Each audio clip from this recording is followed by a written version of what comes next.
So the other day, I was looking for a particular old Bigfoot story that I don't have in my collection. Of course, I went to the internet. I looked on some forums and some other Bigfoot hotspots.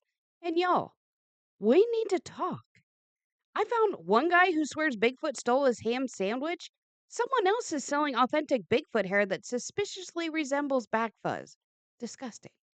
So, here are my thoughts on the community, which, by the way, nobody asked for. And spoiler alert, 90% of you need Jesus or the God of your choosing. Take your pick. Let's go.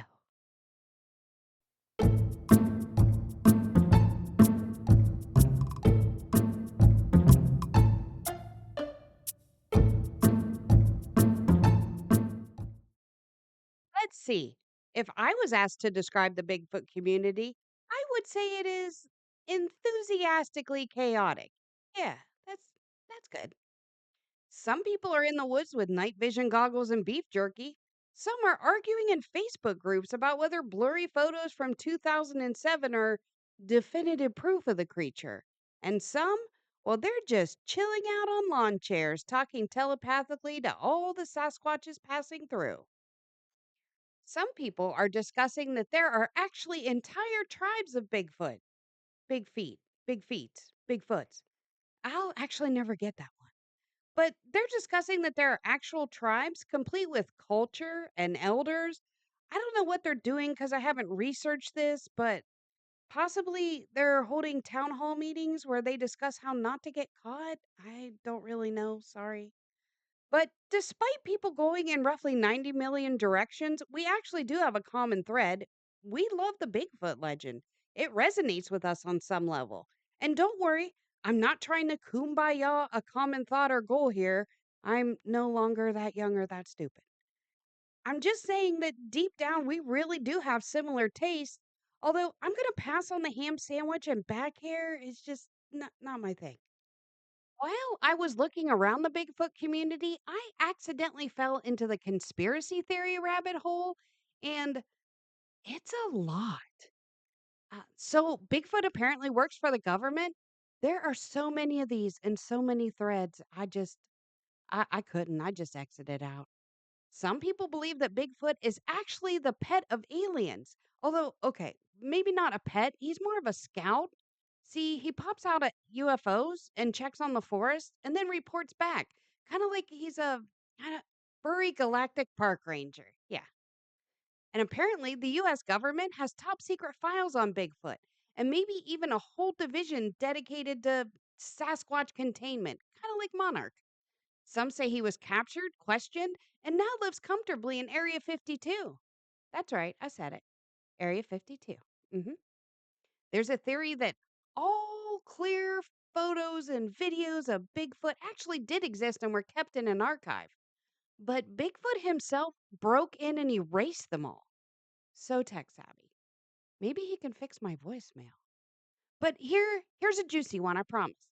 National parks aren't really for us. Nope, not for nature lovers.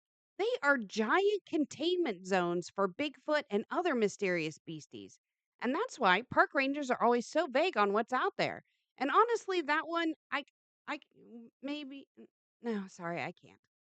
Some also think he's the result of a Cold War super soldier program. See, he escaped and then he grew hair from the experiments, and now he's just trying to vibe in the woods. Now, if conspiracy theories are your thing and your vibe, honey, get on that train and ride it. Ride it all the way to wherever you're going. That's absolutely cool. Next, I visited the part of the community that seemingly only talks about the Patterson Gimlin film.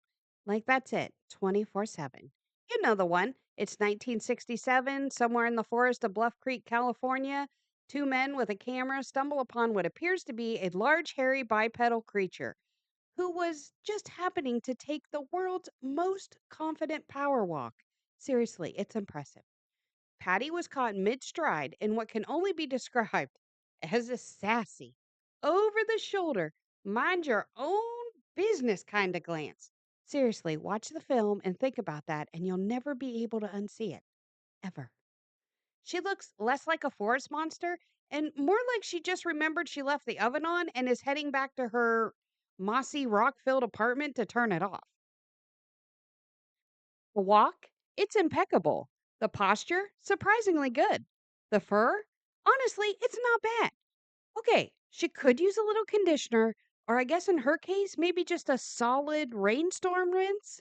Yeah, that would do it. The swing of the arms, that's what we now call big gym energy. She is clearly on a mission. Maybe, I guess, to find a pie that somebody left on the windowsill. But my big guess is she just wants to avoid weird guys in the woods with a camera because I think we'd all avoid that. One thing we know for certain is that we have analyzed every millisecond and every frame of this footage. It's literally the Bigfoot Zapruder film. And while skeptics insist it's just a dude in a gorilla suit who has very specific glute control, there are a few things that we can 100% get from watching this film. Number one, you're never going to change someone's mind. Once they watch the film and they decide if they're in Camp A or Camp B, they're never leaving. And not only are they not leaving, they are comfy in their lawn chair roasting s'mores over the fire, definitely never leaving. Number two is we have literally, I think, between documentaries and YouTube videos, have interviewed every single costume designer who has ever worked in Hollywood. I think at this point, we're just waiting for society to produce more costume designers so we can ask them whether they think this is a costume or it's real. But the biggest takeaway is the fact that no cryptid in the history of cryptids ever served a forest runway walk like Patty did that day. Seriously. And it's not just the Patterson Gimlin film. You'll find that the Bigfoot community looks at things like documentaries, TikToks, Instagram pictures. There's even entire YouTube channels dedicated to witness stories. Okay. I was trying to really be nice here and I had something nice written down, but 90% of those channels just use ChatGPT to make up scary stories and then they tell them. And then you'll find a couple months later, they're just kind of retelling the same story, but with different characters. But if scary stories and that kind of thing is your jam, then you have at it. That's awesome. When it comes down to it, what makes the Bigfoot community so great? It's our absolute love for the legend.